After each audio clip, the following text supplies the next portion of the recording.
Shalom, salam berkat dari kami untuk pendengar sekalian. Saat ini pendengar akan diberkati dengan program Hari Ini Harinya Tuhan bagian yang ke-8. Sebuah program rohani tentang doktrin Alkitab yang menolong kita untuk semakin tertanam dalam kebenaran firman dan bertumbuh dalam kemuliaan. Bersama hambanya, Pendeta Gilbert Lumendo, STH. Banyak orang merasa doktrin Alkitab sebagai sesuatu yang membingungkan. Tetapi tahukah saudara bahwa doktrin Alkitab intinya adalah memahami Alkitab dengan benar, dengan pemahaman yang sistematis, sehingga kita terus dapat tertanam di dalam kebenaran firman, sehingga kita terus bertumbuh di dalam kemuliaan Allah. Buka hati saudara sekalian untuk menerima berkat-berkat firman-Nya hari ini. Salah satu pekerjaan iblis yang paling sukses adalah mendakwa. Alkitab juga berkata bahwa iblis adalah pendakwa yang mendakwa kita siang dan malam di hadapan Tuhan. Nah, apa artinya dia sebagai pendakwa? Artinya dia mengingatkan kita tentang segala kegagalan masa lalu kita, serta kesalahan kita, dan juga setiap kejatuhan kita. Sebagai pendakwa, ia juga mendakwa kita tentang ketidakmampuan kita menghadapi masalah, ketidakmampuan kita dalam menghadapi persoalan hidup, ketidakmampuan kita dalam menghadapi tantangan demi tantangan. Bahkan juga dia mengingatkan kita tentang dosa dan kesalahan kita, sehingga kita merasa hidup kita tidak berarti, hidup kita tidak bisa diampuni, kita merasa sudah terpisah jauh dari Tuhan. Dan iblis mulai meyakinkan kepada kita bahwa kamu gak kuat menghadapi semuanya, sudahlah bercerai saja, kamu gak kuat hadapi semua, lari saja dengan narkoba, kamu gak kuat ngadapin segalanya, sudah larilah dengan minum mabuk, sudah pergilah ke dukun, kalau gak mungkin kamu atasi. Sehingga iblis mulai mendakwa kita dan berkata, buktinya kamu berdoa, Tuhan gak jawabkan doa kamu karena masa lalu kamu sudah gelap, Tuhan gak bisa buat apa-apa, kegagalan kamu terlalu parah. Saudaraku yang kasih dalam Tuhan, akhirnya kita larut dalam kelemahan, kita larut dalam kesedihan, kita lupa janji Tuhan yang berkata, mari hai kamu yang letih lesu dan berbeban berat, aku akan beri kelegaan kepadamu. Saudaraku yang kekasih dalam Tuhan, jangan mau tertipu oleh segala dakwaan iblis. Ini saatnya kita bangkit dan berkata, aku cakap menanggung segala perkara di dalam Kristus yang memberi kekuatan kepadaku. Haleluya. Selamat datang dalam program kita hari ini, Harinya Tuhan. Sebuah program rohani yang kembali mengingatkan kepada kita betapa pentingnya kita menjadikan firman Tuhan sebagai dasar keseharian hidup kita. Karena selama kita menjadikan firman Tuhan sebagai dasar keseharian hidup kita, langkah-langkah ke depan kita penuh dengan kepastian, kemenangan, berkat, mujizat, dan perkara-perkara besar. Haleluya. Dan dalam program ini memang kita sedang membahas tentang penglihatan keempat setelah kita membahas penglihatan sebelumnya, baik penglihatan pertama waktu kita membahas tentang penunggang kuda, lalu kita masuk pada penglihatan kedua waktu kita membahas 4 tanduk dan 4 tukang besi, lalu kita lihat penglihatan ketiga seorang yang memegang tali ukuran. Maka sekarang kita masuk pada penglihatan yang keempat, yaitu tentang imam besar Yosua.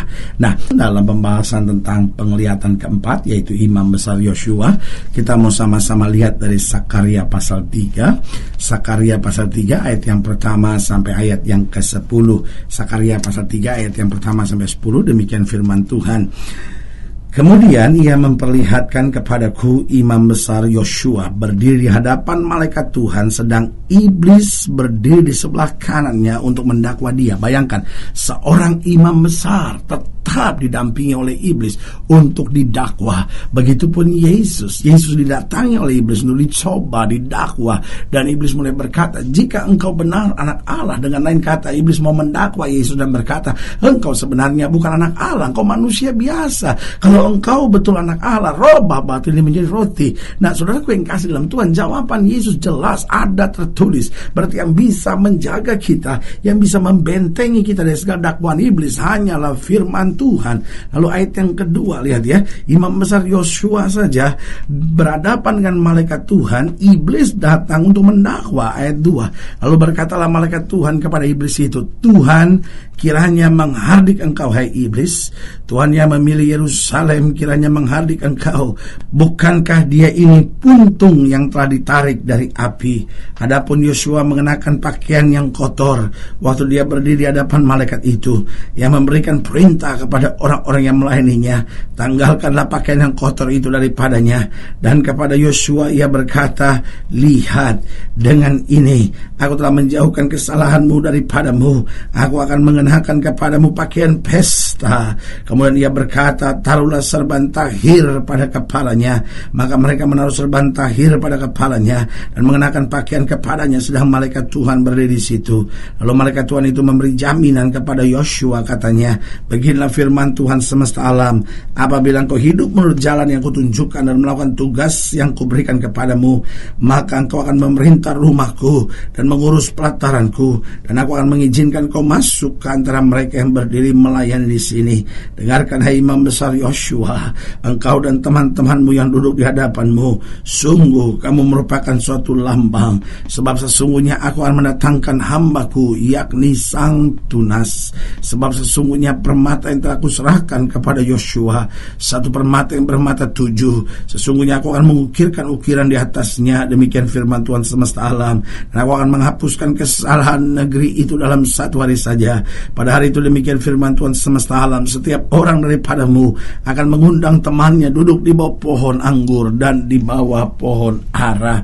Nah, saudaraku yang kekasih dalam Tuhan, di sini kita bisa melihat beberapa hal tentang penglihatan ini. Yang pertama, dikatakan Yosua pakaiannya diubah dari tadinya pakaian kotor kemudian menjadi pakaian pesta. Saudaraku yang kasih dalam Tuhan, iblis ahli sekali dalam mencari kelemahan dan kekurangan kita. Yosua sedang mengenakan pakaian kotor, didakwa, tetapi malaikat Tuhan berkata, ganti dengan pakaian pesta. Yang kedua, Yosua diperintahkan juga untuk mengenakan serban tahir. Pada zaman itu, jika seorang dinyatakan tahir, maka kemudian di atas kepalanya ditaruh ikat putih, tanda bahwa dia tahir, tanda dia layak untuk masuk bait Allah, tanda dia layak untuk menerima kemuliaan dari Tuhan. Lalu yang ketiga, apa yang kita bisa pelajari dari persoalan penglihatan imam besar Yosua ini? Yang ketiga, bagaimana malaikat memberi jaminan kepada Yosua. Di ayat yang ke-6 dikatakan, lalu malaikat Tuhan itu memberi jaminan kepada Yosua, meskipun iblis mendakwa, tapi malaikat Tuhan memberi jaminan. Dan dalam peristiwa penglihatan keempat imam besar Yosua, yang kita bisa juga lihat, yaitu Yosua menerima permata. Di ayat yang ke-9 dikatakan, sebab sesungguhnya permata yang telah kuserahkan kepada Yosua, satu permata yang bermata 7. Oh, haleluya. Pertanyaannya, dari apa yang dilihat ini, apa rencana Tuhan buat setiap kita? Pelajaran apa yang bisa kita tarik? Yang pertama, itu berarti mengingatkan kita, meyakinkan kita bahwa di hadapan Tuhan kita tidak lagi mengenakan pakaian kotor. Pakaian itu kan bicara tentang perbuatan seseorang. Pakaian itu kan bicara tentang apa yang dapat dilihat dari seseorang. Karena kita nggak bisa lihat hati seseorang, tapi yang bisa kita lihat hanyalah pakaian luarnya. Tetapi saudaraku yang kekasih dalam Tuhan, apa yang terjadi? Tuhan menggantikan pakaian kotor, Tuhan menggantikan pakaian yang lusuh dengan apa? Dengan pakaian pesta. Artinya bicara tentang pesta, bicara tentang sorak-sorai, bicara tentang kemuliaan. Artinya setiap kita orang percaya jangan mau lagi didakwa oleh iblis, karena kita tidak lagi mengenakan pakaian kotor. Pakaian pesta sudah kita kenakan. Betul, masa lalu kita gelap, mungkin kita pernah aborsi, tapi kalau kita mau bertobat, kita minta ampun sama Tuhan, kita bangkit, kita mau berjuang. Mungkin tadinya kita seorang istri piaraan, tapi kalau kita kita mau bangkit, kita mau bertobat, kita mau berjuang, maka pakaian kotor kita digantikan pakaian pesta. Mungkin kau seorang ibu janda yang mengalami banyak pergumulan, mungkin kau seorang yang sudah pensiun dan merasa semua orang mengecewakan saudara, tetapi ingat, hari ini kita sudah dikenakan pakaian pesta oleh Tuhan. Berarti kita harus bersyukur, kita harus bersuka cita, kita harus terima dengan iman segala yang baik telah Bapa serahkan kepada kita. Lalu yang kedua, bicara tentang penglihatan keempat Imam Besar Yosua. Pelajaran apa yang bisa kita ambil? Bahwa kita sudah mengenakan serban tahir. Berarti kita layak disebut sebagai anak-anak Allah. Kita layak disebut sebagai warga kerajaan sorga. Mungkin engkau sedang ada di balik terali besi hari-hari ini. Mungkin engkau sedang merasa hidupmu gagal. Mungkin engkau sedang merasa hidupmu tidak layak. Saya mau beritahu, itu hanya dakwaan iblis yang mau membuat engkau lemah. Tetapi Roh Kudus mengingatkan engkau akan segala kesalahanmu. Roh Kudus mengingatkan engkau, asal engkau mau bertobat dan kembali kepada Tuhan, berbalik dari jalan-jalanmu, maka Tuhan akan mengenakan serban tahir agar engkau dapat berdiri dalam kemuliaan kuasa-Nya. Yang ketiga, bicara tentang penglihatan keempat tentang Imam Besar Yosua. Pelajaran apa yang bisa kita pelajari? Bahwa kita sudah menerima jaminan. Jangan takut lagi, kita punya jaminan. Jaminan apa?